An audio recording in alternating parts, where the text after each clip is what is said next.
공명의 출사표를 읽고 울지 않는다면 충신이 아니다 라는 말이 있는데요.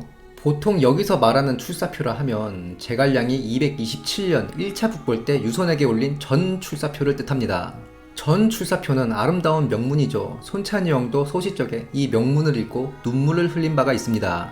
그런데 석정에서 위나라 가절도독제군사 조유가 개처발리자 228년 제갈량은 2차 북벌을 시도하는데요. 바로 학소한테 막혀서 군량 부족으로 퇴각한 그 북벌입니다. 이 북벌 때 올린 걸 후출사표라고 합니다. 근데 이게 위장 논란이 있습니다. 물론 우리가 흔히 말하는 출사표, 즉 전 출사표는 딱히 위작 논란이 없습니다. 삼고의 예라든가 그 사료적 가치가 있는 내용들, 물론 삼고의 예도 위략이랑은 배치가 되지만 내용면에서 제갈량이 중용을 조언한 신료들이 추후에 실제로 중용이 되었고, 그리고 사실 딱 봐도 내용 자체가 제갈량이 아니면 그렇게 논리적이면서 감정이입까지 해가며 쓸 수가 없는 느낌입니다. 진수가 정사에서도 인용을 했고요. 즉 오늘의 주제는 전 출사표가 아닌 후 출사표라는 거 다시 한번 말씀드리면서 오늘 손찬이 형은 후 출사표의 위장 논란에 대해서 알아보고 손찬이 형의 의견을 첨언합니다. 후 출사표 전문은 손찬이 형이 읽기 쉽게 의역을 해서 본 영상 아래에 남겨놓도록 하겠습니다. 후 출사표의 위작 의심은 청나라 때부터 본격적으로 시작하는 것으로 보이는데요. 청대의 황식삼이 개거집에서 제갈무는 전후 출사표가 있는데 앞의 것은 비장하고 뒤의 것은 쇠잔하다. 앞의 것은 주도면밀하고 뒤의 것은 궁색하다. 그리고 황식삼이 조은 생물 오류에 관해서도 지적을 합니다. 조은이 죽지도 않았는데 조은의 상을 언급한다. 먼저 후 출사표를 위작이라 주장하는 입장을 본격적으로 정리해 보겠습니다. 전 출사표가 구구절절 신금을 울리는 제갈량의 충심이 묻어나는 반면에 후 출사표는 오히려 황제인 유선을 다그치고 있는 뉘앙스다. 한 고조께서는 영명했고 책사들의 지혜가 연못처럼 깊음에도 상처 있고 위험에 처하고 나서야 편안하게 되었다. 그런데 폐하께서는 한 고조만큼 안 되잖아요. 거기다 우리는 장량 진평도 없고 그러니 앉아서 천하를 도모하려고 게으름 부릴 수 없다. 완전 돌짚고 뼈 때리는 발언이죠. 이게 신하가 황제에게 할 수 있는 말인가 불충으로 보일 수도 있고 할 수 있는 직언이라 해도 제갈량의 평소 성정에 맞지 않다는 겁니다. 하물며 1년 전에 쓴 글귀들과도 성격이 맞지 않다는 거죠. 두 번째로는 조은의 생물 관련된 건데요. 후출사표를 보면 현재 불리한 상황을 한탄하면서 조은, 양군, 마옥, 염지, 정립 등의 장수들을 이미 잃었다.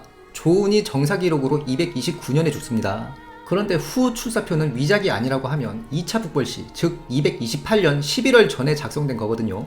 조은이 살아있을 때 조은을 잃었다고 쓴다. 이게 배치된다는 거고요. 세 번째는 출처입니다. 출처가 오나라 출신 장엄이 쓴 묵기거든요. 원래 오나라 쪽 기록이 신빙성을 많이 의심받기도 하고 장엄 자체가 제갈량 빠였다는 근거도 있기 때문에 그래서 여기서 장엄 날조설, 제갈각 날조설 등이 나오는 겁니다. 네 번째로는 중국 본토가 아니라 우리나라의 그 어떤 작가분인가 주장하신 걸로 기억하는데 이 후 출사표의 논지가 당시 제갈각이 주장하는 북벌의 논지와 상당히 유사하다는 거죠. 오나라 제갈각이 북벌을 시도할 때 엄청난 반대에 봉착하거든요. 심지어 중산대부 장현은 제갈각이랑 말싸움을 하다가 실려나갔다는 기록도 있습니다. 이런 반대를 잠재우려고 제갈각이 웅변을 하는데 논지가 후 출사표와 상당히 비슷한 겁니다. 논지뿐만 아니라 손찬이 형이 보기엔 표현이나 비유도 비슷한 게 많습니다. 글의 시작부터가 한나라와 역적은 양립할 수 없다. 무릇 하늘에는 두 태양이 없고 땅에는 두 마리의 용이 없다. 유효와 왕랑은 안위만을 힘쓰다가 손책한테 병탄됐다. 유표는 조조의 세력이 미미할 때 겨루지 않고 보고만 있다가 결국 병탄됐다. 우리의 병사들은 사방에서 모은 정예병이지 익주 한 주의 병사가 아니다. 몇 해가 지나면 또 여기서 3분의 1을 잃는다. 여기서 또 10년이 지나면 위나라 국력은 배가 될 것이고 오나라의 강인한 주둔지는 공허해질 것이다. 그 외에도 몇 군데 더 있는데 상당히 비슷한 논지와 비유를 들고 있다는 거죠. 더욱이 이 제갈각의 웅변에 이런 내용도 있습니다. 근래에 집안의 작은아버지가 표를 올려 천하를 다투는 계책에 관해 말하는 것을 보고 탄식했다. 왜 우리는 저렇게 하지 못하고 있냐 이거죠. 숙부 제갈량의 북벌론을 자신의 논거에 차용하고 있다는 거거든요. 그리고 다섯 번째로는 후 출사표에서 드는 사례가 굳이 왕랑, 유효 이런 오나라 쪽 예를 든다는 겁니다.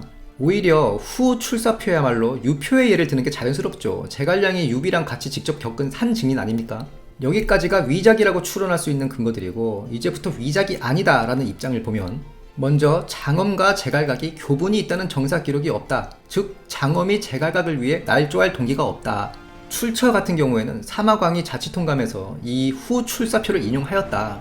자치통감 같은 경우에는 물론 이 시대 800년 뒤 송대에 만들어지긴 했지만 사마광이 관리로서 황제의 명을 받들어서 사마광 혼자 만든 게 아니고 수많은 부서 관리들과 함께 집대성한 상당히 체계적인 사서라고 볼 수 있거든요. 그래서 신빙성을 인정받았다고 보는 겁니다. 그 다음으로는 손책 피위 문제. 장엄이 날조한 거라면 손책 이름을 막 쓸 수 있느냐. 그런데 이건 좀 논거가 떨어집니다. 날조한다는 건 제갈량이 쓴 것처럼 꾸민다는 뜻인데 여기에 피위를 할 이유가 없죠. 피위를 하는 순간 날조라는 게 바로 들통나는데, 그리고 이걸 양보한다 쳐도 송건이 손책을 황제로 추증한 것도 아니기 때문에 손책이 피위의 대상이라 볼 수 있느냐도 문제죠. 황제의 아버지도 아니고 형인데. 또 조은의 생물 관련, 조은이 2차 북벌 때 이름을 올리지 않았기 때문에 실제로는 229년이 아니라 228년에 죽은 게 아니냐, 뭐 이런 의견도 있습니다. 그리고 마지막 논거로는 결국 후 출사표의 큰 메시지가 전 출사표와 크게 다르지 않다는 겁니다. 그리고 저는 위작 근거로는 개인적으로 동의하지 않기 때문에 앞서 언급하지 않은 게 하나 있는데, 위작 주장 중에 조은, 양군, 마옥, 염지, 정립 등의 장수들을 이미 잃었다라는 내용. 조은은 알겠는데 양군, 마옥, 염지 이런 애들 누구냐는 거죠. 염지는 나오긴 하죠. 이것에 대한 반박으로 이복, 즉 왕복, 우리가 왕자복으로 부르는 인물, 정사에 배송지가 주석을 달았듯이 자치통감에 주석을 단 호삼성이라는 사람이 있습니다. 이 사람이 왕자복을 고증해내거든요. 즉 이것처럼 우리가 그냥 모르는 사람들일 수 있다는 거죠. 이제부터 감히 손찬희 형의 의견을 말씀드리겠습니다. 지극한 사견이며 다른 재미있는 의견이 있으시면 댓글로 다 같이 의견을 나눠봤으면 좋겠습니다. 위작으로 보는 입장이고요. 위작에도 제갈량이 쓰긴 썼는데 내용을 바꿨다. 누가 바꿨냐? 장엄이 바꿨다. 제갈각이 바꿨다. 라는 의견이 있고, 그리고 제갈량이 쓴 적도 없다. 라는 의견도 있습니다. 손찬희 형은 제갈량이 쓴 적도 없다는 의견입니다. 묻기를 보면 장엄이 제갈량을 상당히 찬양하는 점이 많습니다. 제갈량이 죽지 않았다면 북벌의 뜻을 이루었을 것이다부터 해서 사마이보다 훨씬 뛰어나다. 이걸 토대로 장엄 자체가 제갈량바의 북벌론자로 볼 수 있기 때문에 개인적 교분을 떠나 제갈각의 북벌론에 찬동하는 입장 아니었나. 두 번째로, 이게 손찬희 형이 생각하는 결정적인 근거인데요. 후 출사표는 막상 진수의 정사에는 없습니다. 이게 그냥 누락됐다고 보기 힘든 게, 진수가 저장랑일 때 시중 영중서감 순욱, 중서령 화교가 진수한테 촉승상 제갈량의 기록을 정리하게 합니다. 이걸 진수가 황제한테 직접 보고하거든요. 이게 제갈시집 24편입니다. 코에이 삼국지에서는 병법 24편이다 이렇게 나오는데 허구고요. 제갈량 사망 40년 뒤에 진수가 정리한 겁니다. 이걸 진나라 전신, 위나라에 불리한 기록도 진수가 싹 다 정리를 해놔서, 심지어 이걸 황제한테 보고할 때 평양 후 상, 진수 두렵습니다. 죽을 죄를 졌습니다. 죽을 죄를 졌습니다. 폐하께 머리를 조아립니다. 막 이러거든요. 이렇게 제갈시집까지 집대성한 진수가 정사의 후 출사표를 빼먹는다? 상상할 수 없고요. 그리고 또 한 가지 근거는 2차 북벌이 그렇게 출사표까지 써가면서 각 잡고 하는 전쟁이었나. 진창에서 20일 정도 학소 포위하다가 군량 떨어져서 퇴각하는 전쟁이거든요. 2차 북벌에서는 실제로 군량을 얼마 싣지도 않은 겁니다.